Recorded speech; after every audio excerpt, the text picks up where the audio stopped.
The applause started slowly, then exploded like thunder. 6 months later, Marcus Johnson would remember this exact moment, standing in the Home Depot stockroom at 6:47 a.m. on a bitter December morning, staring at 3 months of destroyed work, while Rick Hartwell's laughter echoed off the concrete walls. But that morning, all he felt was rage. "Oops." Rick's voice dripped mock concern as he surveyed the chaos. Boxes scattered like broken dreams, inventory sheets torn and trampled. Marcus's carefully organized system, the one that could save the company millions, obliterated overnight. "Looks like your little project didn't work out, Marcus." 12 years of engineering excellence at General Motors, a Georgia Tech degree, patents in lean manufacturing. None of it mattered here, in this moment, facing this smirking 28-year-old who'd never earned anything in his privileged life. Someone's gonna have to explain this mess to management. Rick stepped closer, boots crunching on scattered papers. "Good thing I'm here early to help assess the situation." The threat was crystal clear. Rick would spin this disaster as Marcus's failure, not sabotage. Another black employee who couldn't handle responsibility. Another stereotype confirmed. Marcus's hand moved instinctively to his chest, finding the worn metal beneath his orange vest. His father's dog tags from Vietnam, inscribed with 5 words that had carried their family through generations of battles. Semper Fi, earned, not given. Sergeant First Class James Johnson Sr. had built bridges under enemy fire. He'd never let anyone make him feel small. Neither would his son. Marcus pulled out his phone and started photographing the destruction. Methodical, professional, undeniable evidence of deliberate sabotage. "What are you doing?" Rick's smirk faltered. "Winning," Marcus said quietly. The war was about to begin. Marcus had never planned to work retail at 52. The plan had been simple: 25 years at GM, pension, maybe some consulting work. Watch Keisha graduate from high school, walk her down the aisle someday, spoil grandchildren he'd never have to worry about affording. Cancer had other plans. Linda's treatment ate through their savings like acid. Experimental drugs, clinical trials, flights to specialists who spoke in percentages and probabilities while his wife grew thinner in sterile hospital beds. When she died 18 months ago, Marcus had barely enough left to bury her properly. Then came GM's restructuring. They'd called it strategic downsizing. Marcus called it what it was: systematic elimination of engineers over 50, especially black engineers who'd climbed too high for comfort. 47 colleagues walked out that day. 45 never found equivalent work again. The Buckhead Home Depot sat in Atlanta's wealthiest suburb, surrounded by mansions that cost more than Marcus had made in 5 years at GM. White customers clutched Louis Vuitton purses while shopping for garden mulch. Their children drove BMWs to weekend jobs their parents had arranged through connections. Marcus mopped their floors. "Excuse me, is there a manager available?" The question came daily. Customers saw his dark skin and assumed incompetence, even when he offered expert advice about load-bearing calculations or electrical specifications. They wanted someone who looked the part. Someone like Rick. Rick Hartwell's father owned 3 hardware stores in Marietta. His uncle sat on the county planning commission. His college roommate managed regional operations for several big-box retailers. Rick had never applied for a job. Opportunities appeared like magic whenever he needed them. At 28, Rick made more than Marcus ever had at GM. The unfairness would have destroyed a weaker man, but Marcus carried different DNA. Every evening after his shift, he drove to the small apartment he shared with Keisha, past suburban mansions that reminded him what real success looked like. The apartment held everything that mattered. Keisha's honor roll certificates covered one wall. His Georgia Tech diploma hung next to his father's Purple Heart. On the kitchen table, his laptop hummed with spreadsheets and supply chain analyses that would revolutionize retail inventory management. If anyone would listen. His father's dog tag sat in a place of honor beside a framed photo from Vietnam. Sergeant James Johnson Sr. in combat fatigues, arms crossed, eyes hard as steel. Behind him, a bridge he'd engineered under sniper fire, still standing 40 years later. "Excellence don't need permission, son," his father had said during Marcus's college graduation. "You just keep building bridges. Eventually, people gotta cross them." 6 months ago, Marcus had started building his bridge. A comprehensive analysis of Home Depot's inventory inefficiencies. Late nights after work, crunching numbers, identifying patterns, developing solutions that could save millions. The system worked. Early test results showed 18% efficiency improvements. Customer satisfaction up, waste down, profits rising. But success meant nothing if no one acknowledged it. And in Buckhead, acknowledgement required the right skin color. Marcus touched his father's dog tags through his vest. The metal was warm, alive with possibility. Tonight, he would take the next step. Tonight, he would research Sarah Mitchell, the regional manager known for promoting based on results, not politics. Tonight, the real work would begin. The presentation was perfect.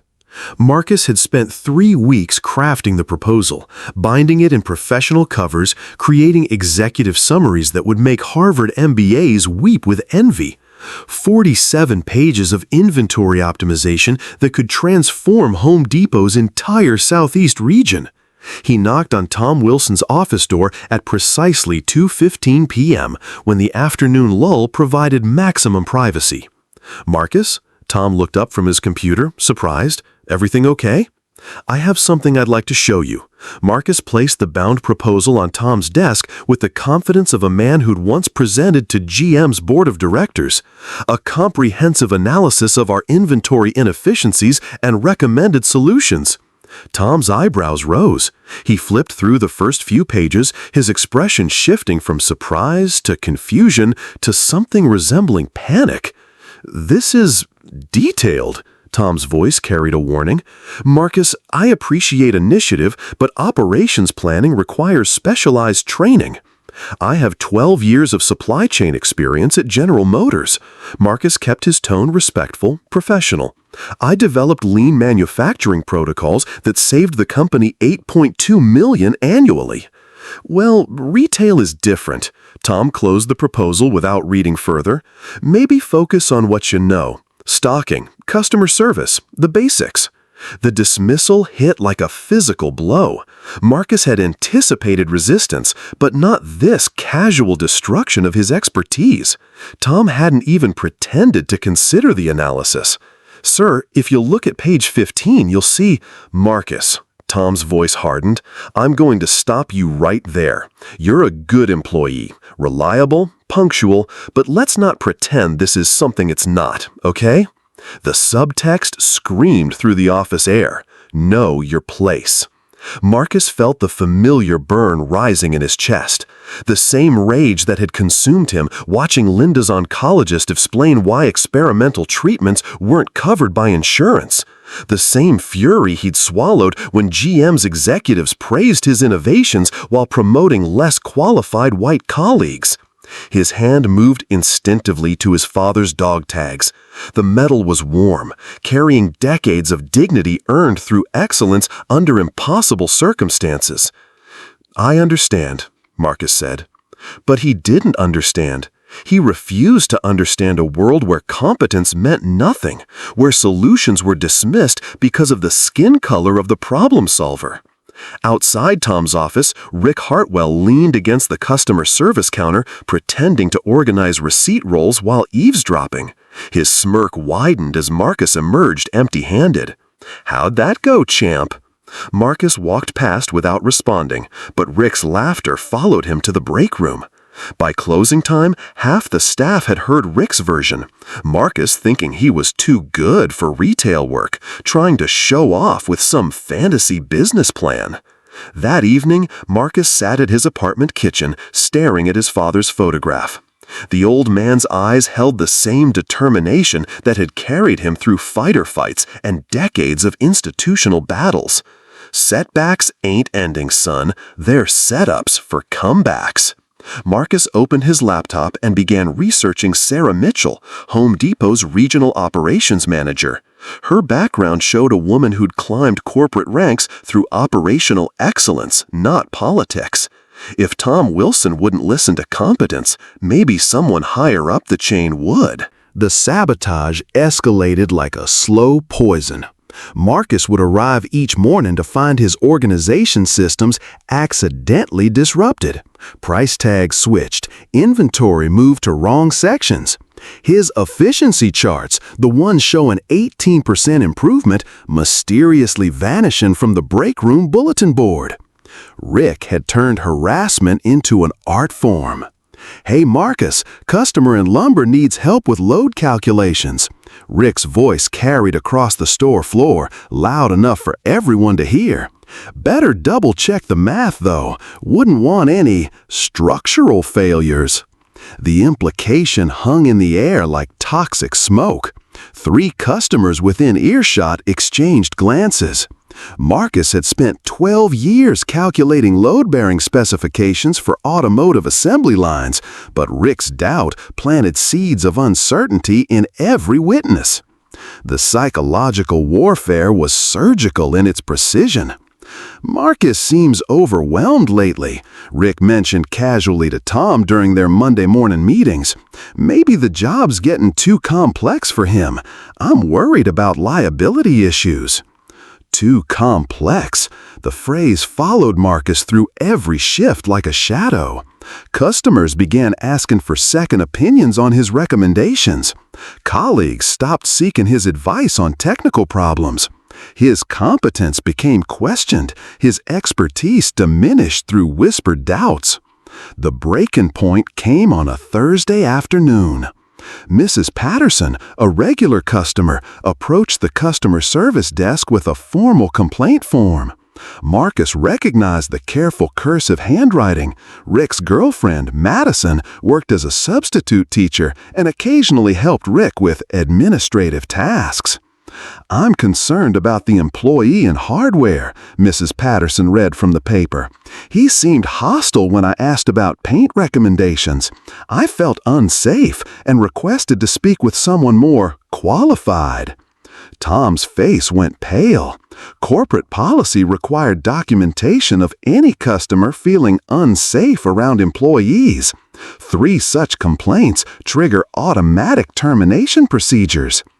"I'll need to see you in my office, Marcus." The disciplinary meeting felt like a tribunal.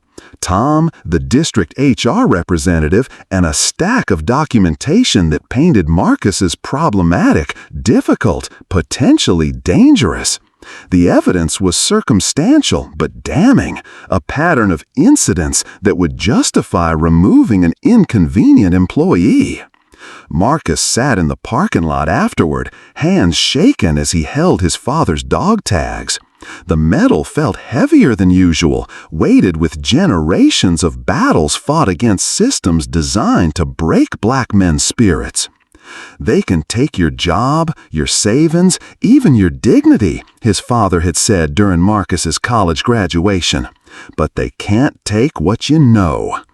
What Marcus knew was this: Rick's campaign wasn't random harassment. It was systematic destruction designed to eliminate a threat Rick couldn't compete with professionally. His phone buzzed. A text from Keisha. "Dad, Georgia Tech needs the scholarship confirmation letter from your employer by Friday. Love you." 48 hours to save his job, his daughter's future, and his own dignity.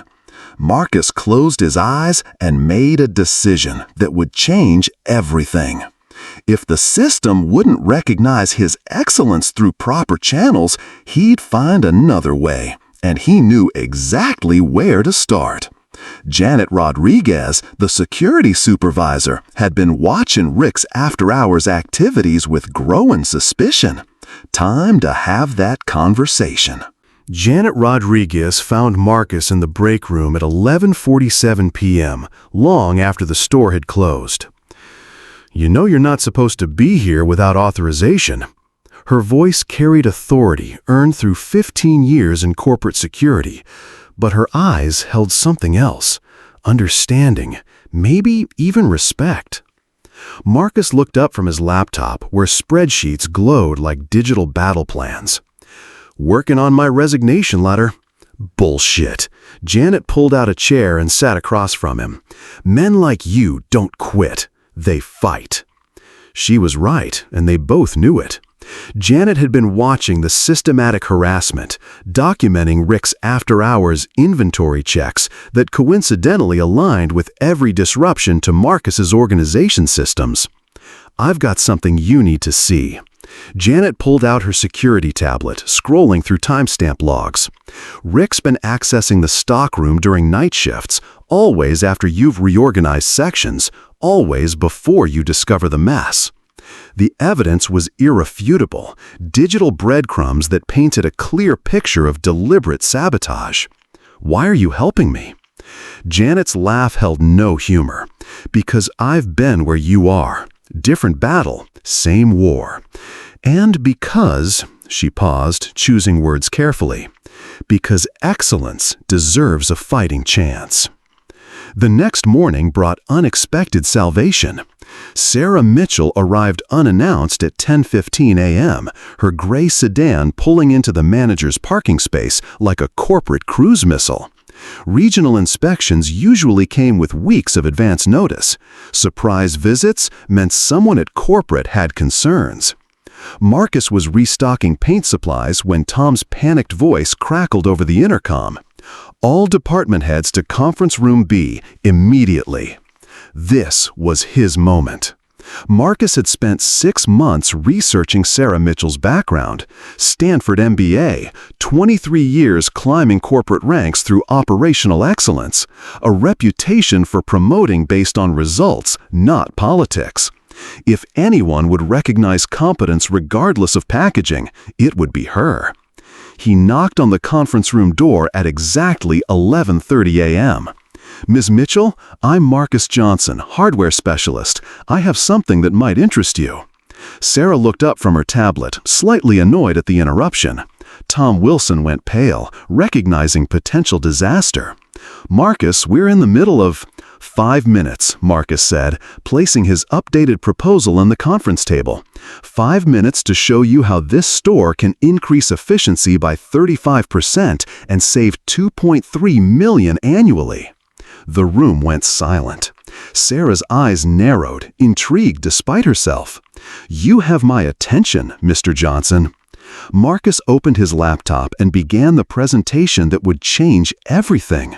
Real-time data showing his system's improvements, comparative analysis with industry benchmarks, implementation strategies that demonstrated not just theoretical knowledge, but practical application.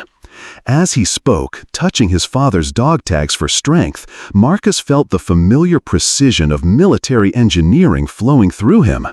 His father had built bridges under enemy fire, creating connections where none existed before. Today, Marcus would build his own bridge. "This is," Sarah paused, scrolling through his data analysis. "This is graduate-level operations research. Where did you develop this methodology?" "General Motors, 12 years in supply chain optimization." The transformation in the room was electric. Tom's expression shifted from panic to confused recognition. Rick, summoned to explain inventory discrepancies, stood frozen in the doorway. Sarah Mitchell smiled for the first time that day. "Mr. Johnson, I think we need to talk." The video conference room buzzed with digital tension. 5 district managers appeared on screen from across the Southeast region. Sarah Mitchell sat at the head of the table, her expression unreadable. Corporate Operations Director David Chen joined from Atlanta headquarters, his reputation for dismantling inefficient systems preceding him like a storm front.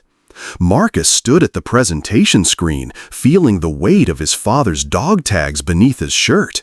This wasn't just a business meeting, it was trial by fire. "Mr. Johnson," Chen's voice cut through the speaker with surgical precision, "you're claiming 35% efficiency improvement. That's a bold assertion. Walk us through your methodology." The questions came like artillery fire. What's your confidence interval on these projections? How do you account for seasonal variations in inventory turnover? Your supplier lead time calculations, what variables did you consider? Each query tested not just Marcus's analysis, but his fundamental understanding of retail operations. These weren't softball questions designed to embarrass. They were professional challenges from executives who'd built careers on operational excellence. Marcus answered with the precision of a man who'd spent 12 years optimizing automotive supply chains. Confidence intervals, statistical significance, Monte Carlo simulations for demand forecasting. Technical language that proved his competence beyond any shadow of doubt. "Your algorithm for predicting inventory needs," the Birmingham district manager pressed. "How does it compare to current industry standards?" "It's based on lean manufacturing principles I developed at GM," Marcus replied, clicking to his comparative analysis. "Toyota production system methodology adapted for retail environments. The results speak for themselves." Behind him, Rick fidgeted near the door, summoned to explain discrepancies Janet's security footage had revealed. His usual confidence had evaporated like morning dew. "Mr. Hartwell," Sarah's voice carried ice, "you've been overseeing inventory management. Can you explain why these improvements weren't identified or implemented earlier?" Rick's face flushed crimson. "Well, the systems we had in place were adequate." "Adequate?" Chen's eyebrows rose. "Mr. Johnson's preliminary data shows your adequate systems were hemorrhaging $2.3 million annually." The digital silence stretched like a held breath. Marcus touched his father's dog tags through his shirt, drawing strength from metal that had survived firefights and decades of institutional battles. Sergeant Johnson had taught his son that excellence required not just competence, but courage under pressure. "If I may," Marcus said, advancing to his final slide, "my father was a combat engineer in Vietnam. He taught me that you don't just identify problems, you build systems that prevent them from recurring." The military reference landed with unexpected power. Chen nodded with visible respect. Two district managers leaned forward, suddenly more engaged. "Mr. Johnson," Chen said finally, "I've reviewed your implementation timeline. If we expand this pilot program to 3 stores, how quickly can you demonstrate scaled results?" Victory tasted like vindication mixed with relief.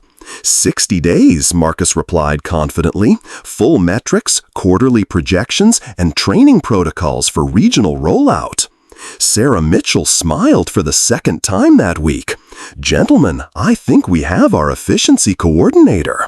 Rick Hartwell's career had just ended. Marcus Johnson's was about to begin. The explosion happened on a Saturday morning, exactly 1 week after Marcus's corporate triumph. Word of the pilot program expansion had spread through the store like wildfire. 3 locations, regional coordination, a salary that would change Marcus's life forever. Keisha's college tuition secured. Respect earned through excellence, not charity. Rick Hartwell was drowning, and drowning men grabbed for anything within reach. "Hey everybody, gather round!" Rick's voice boomed across the sales floor at peak Saturday shopping hours. Customers browsed nearby aisles. Employees stopped stocking shelves. The morning buzz of retail activity paused like held breath. Marcus emerged from the stockroom, arms full of paint supplies, sensing catastrophe approaching. "I think y'all should know something about our new efficiency coordinator." Rick's air quotes dripped venom. See, Marcus here thinks he's better than the rest of us, thinks his affirmative action degree makes him special. The words hit the store like verbal napalm. Shoppers turned, uncomfortable witnesses to professional execution. Employees shifted nervously, unsure whether to intervene or flee. Rick, Marcus's voice carried warning, but Rick was beyond reason, beyond strategy, beyond anything except desperate destruction. How many real Americans got passed over so you could play engineer, Marcus? Rick stepped closer, voice rising. How many qualified people lost opportunities because companies needed to fill their diversity quotas? The mask was gone. 28 years of privilege and entitlement crystallized into pure, undiluted racism displayed for everyone to see. Marcus felt something shift deep in his chest. Not anger, something colder, harder. The same steel his father had carried through firefights, the same dignity his mother had maintained through decades of institutional battles. His hand moved to his father's dog tags, drawing strength from metal forged in combat zones and tempered by sacrifice. "You finished?" Marcus's voice carried military bearing, the authority of a man who'd earned everything he possessed. "My father built bridges under enemy fire in Vietnam." Marcus stepped forward, not retreating, not cowering. "While you were being born into privilege, he was serving this country. While you were coasting through college on your daddy's connections, I was earning patents that saved GM millions." The store had gone completely silent. Even the overhead music seemed muted. "You want to question my qualifications?" Marcus's voice filled the space with quiet authority. "I've got 12 years of supply chain optimization, 4 patents in lean manufacturing, a system that's already saved this company $2.3 million. Marcus pulled out his phone, speed dialing a number Rick didn't recognize. "Ms. Mitchell, it's Marcus Johnson. I think you need to hear this." Sarah Mitchell's voice came through the speaker, crystal clear. "Mr. Johnson, is everything all right? Rick Hartwell is providing some feedback about the pilot program. I thought you should hear his professional assessment." Rick's face went ashen. Every word, every slur, every racist attack had been broadcast directly to regional management. "Mr. Hartwell," Sarah's voice could have frozen water, "please clean out your desk. Security will escort you from the premises." The Saturday morning crowd erupted in spontaneous applause. Bob Patterson, the veteran customer, saluted Marcus with tears in his eyes. Rick Hartwell's career was over, but more than that, his mask was gone forever. 6 months later, Marcus Johnson walked into the same Home Depot wearing a different uniform entirely. Navy blue suit, company-issued laptop bag, regional efficiency coordinator embroidered on his new business cards. The transformation wasn't just professional, it was psychological, spiritual, complete. The numbers told the story better than words ever could. 35% efficiency improvement across 15 stores, $3.2 million in annual savings, customer satisfaction ratings at all-time highs.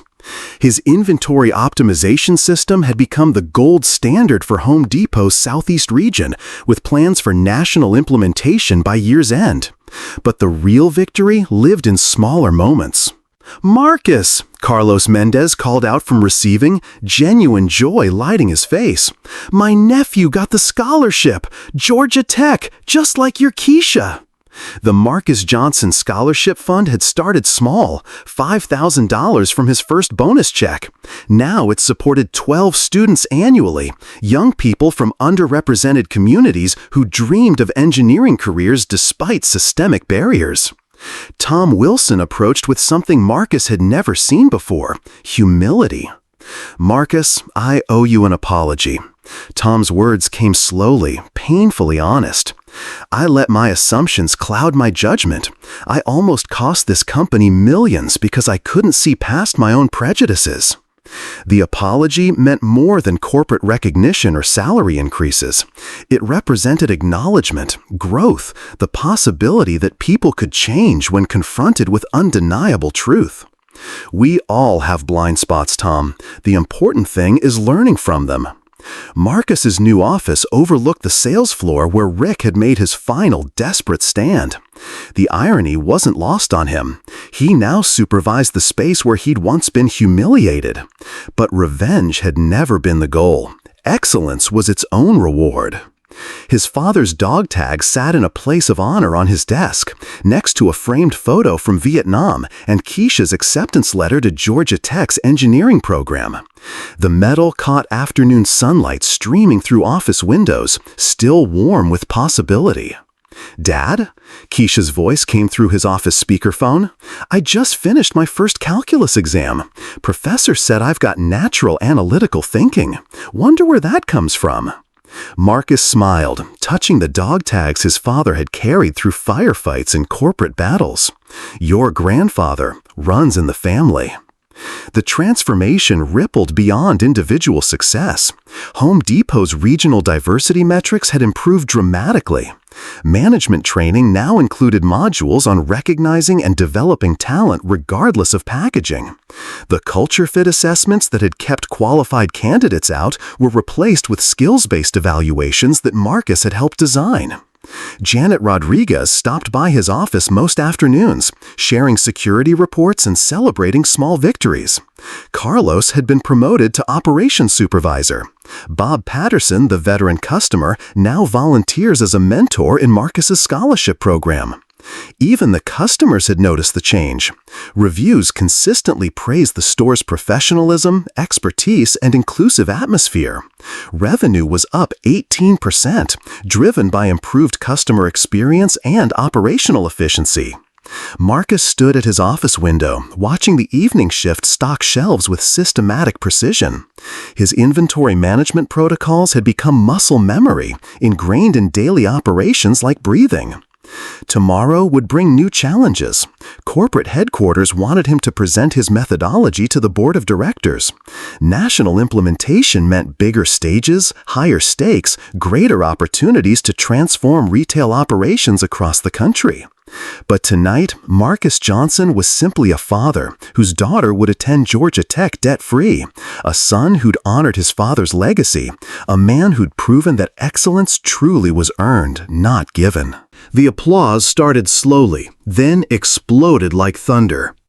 18 months after that bitter December morning in the stockroom, Marcus Johnson stood at the podium of Home Depot's National Leadership Conference, 500 managers rising to their feet in sustained ovation. His efficiency model had transformed 200 stores across the Southeast, with plans for nationwide implementation generating projected savings of $50 million annually. But the real victory sat in the front row. Keisha Johnson, now a sophomore at Georgia Tech, wore her grandfather's dog tags with quiet pride. Industrial engineering major, 3.8 GPA, president of the Society of Black Engineers. The medal that had carried Sergeant Johnson through Vietnam firefights now inspired his granddaughter through differential equations and thermodynamics labs. Excellence isn't just personal achievement, Marcus concluded his keynote address. It's building systems that lift others to heights they never thought possible. The Harvard Business Review case study had been published 6 months earlier. Innovation through inclusion, how one retail worker transformed corporate culture. Business schools across the country now taught Marcus's methodology. His consulting firm, Johnson Engineering Solutions, had a waiting list of Fortune 500 companies seeking operational transformation. The scholarship fund had grown beyond Marcus's wildest dreams. 47 students now received full engineering scholarships annually.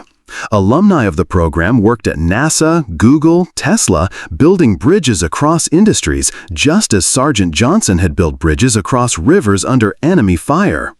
Tom Wilson approached after the conference, his transformation as complete as Marcus's own. Now a regional diversity director, Tom spent his days identifying and developing overlooked talent, ensuring no more Marcus Johnsons would be dismissed because of institutional blindness. 43% increase in diverse hiring across our region, Tom reported with genuine pride. Retention up 60%. Turns out when you actually value people's contributions, they stick around. Marcus smiled, remembering their first encounter in that cramped office where competence had been dismissed as overreach. Change was possible, even for institutions that seemed immovably biased. Later that evening, Marcus drove to Greenwood Cemetery where his father rested beneath Georgia pines. The headstone was simple. Sergeant First Class James Johnson Sr., Vietnam veteran, bridge builder. Mission accomplished, Dad. Marcus placed a copy of his Harvard Business Review article next to the American flag. The bridge is built. Keisha stood beside him, her hand on his shoulder, the weight of generational progress flowing between them like electricity. Grandfather would be proud, she said softly, but I think he knew all along. Excellence runs in our DNA. Marcus touched his father's dog tags one final time before removing them from around his neck. The ceremony was wordless but profound. 3 generations of earned dignity passing from grandfather to father to daughter. Your turn to carry them, he said, placing the chain around Keisha's neck. Build your own bridges. As they walked back toward the car, Marcus glimpsed his reflection in the cemetery's memorial wall. Navy suit, confident posture, the bearing of a man who transformed not just his own life, but entire systems of opportunity. The Saturday morning miracle hadn't been about revenge or retribution. It had been about proving that excellence, when given the chance, could change the world. And sometimes, just sometimes, the world was ready to be changed.